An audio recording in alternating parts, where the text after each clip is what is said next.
Hi, Gang Mass 6610. We've been through just about everything in small chunks regarding ANCOVA. So it's time to add a couple things in and present the results. So you can see what I've done. There's the data we've been working with. Again, if you have if your independent variable is coded as numbers, make sure to convert it to a factor. And I always, because I'm just kind of anally retentive on this stuff. I always just check to make sure. I've run my ANCOVA again, not to be redundant, but there's my dependent variable. There's the independent variable. I want this part, this chunk calculated first, and then I want to add in the covariate using a type 1 sum of squares approach.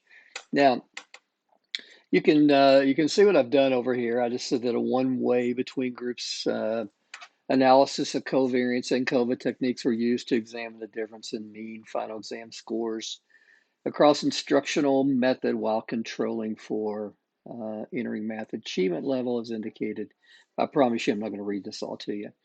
Uh, then I come in, I explain, describe the three instructional methods and how they were coded. Then you'll notice I'm, adding in a little bit as we go along.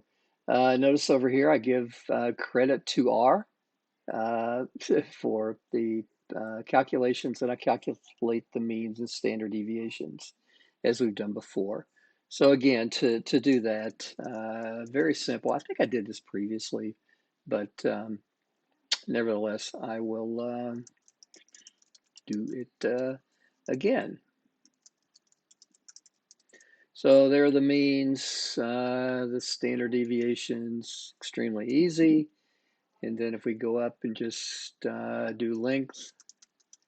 Now I always calculate the frequencies. There's a way to do it in R, but I just do it by entering 17 divided by 51 and so on. Next thing I run into is I describe that the preliminary checks on the assumptions for the ANOVA part.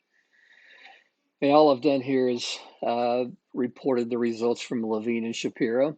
I didn't do it here because I got lazy. I didn't really want to go back and do that, but you should include a QQ plot. So what you would probably do here is I'm not going to do this, but I would come in and go chart 1, QQ plot for normality. And then I would just copy and paste the plot there from R. All right, so, but I'm not going to do that here. So then we transition from the assumptions for ANOVA into ANCOVA, and remember there are two. We have the homogeneity of regression slopes, and then we need that the covariate and the treatment groups are independent. So I've reported the results there. Again, you should include a plot of uh, the regression slopes with the confidence bands. No, I don't think we get confidence bands on that one, did we? But you should include that here. So it would be chart 2, regression slopes plot. So that should go just below here.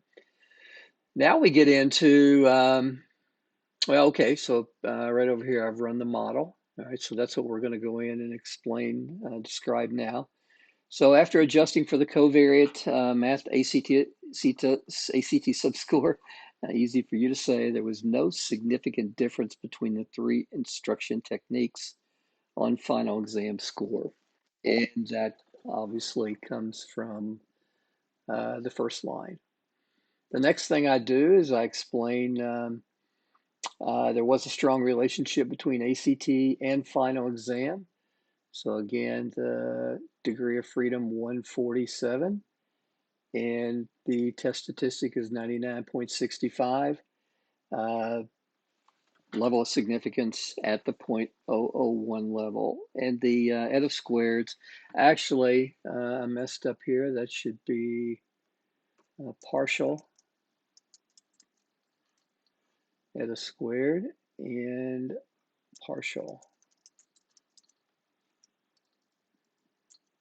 eta squared. And then I'll just describe the effect sizes, small to medium for the instructional method and a large effect for the covariate. Observed power, we did that in a previous video, is extremely low at 0.22. Next thing I did is I come in, and even though it's not that entertaining because we don't have statistical significance across instructional method, we would still want to come in and report the results of the Tukey post-hoc. Now let me show you how to do that. You have to install the package multcomp, which I've already done. So you should know now how to install a package. Again, I've already done it, so all I have to do is just access the library. And then I'm going to run my post-hocs using what's called the glht command. So I'm going to run this on my model, which is the ANCOVA from above. And then I'm going to do linear factor equals MCP. So I want F group equal Tukey. It doesn't seem right. MCP, no, it is right. All right, cool. So then I will do a summary of post-hocs. And notice what I get. You know, again, eyeballs are automatically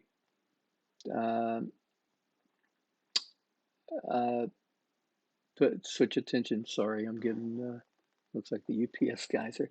Anyway, we look at the probabilities. So 0.82, 0.99, everything's above 0.05. So we don't have any pairwise statistical significance, which is exactly why F group is not statistically significant. If this line was statistically significant, then we would have some, at least one pair down here statistically significant. And again, this difference is controlling for the effect of ACT. So, you know, you get the estimate. So it's just the mean difference, and get the standard error and the t-value. It's always good to interpret or to report the confidence levels, which I can see I didn't do, so I'm glad I did that. So we can just do confidence intervals, post-hocs. So here I would need negative 5.63 to 9.34. And here I need negative 7.1, negative 7.80 to 8.19. And down here I need negative 9.50 to 6.18. All right, so you know, you get a lot about statistical significance from your confidence intervals. Since all of these intervals contain zero, I'm guaranteed that these, since we're doing a two-tailed test, I'm guaranteed that these p-values will all be above 0.05, and we don't have statistical significance. So again, these post-hoc analyses are pretty dull, non-entertaining when our main effect is not statistically significant. So let me save this. So when you get it, it'll all be there in correct form. Well, guys, it seems like I'm forgetting something, but I don't know what it could be. I've covered all this in previous videos, so I guess that's it. So we're good to go with ANCOVA.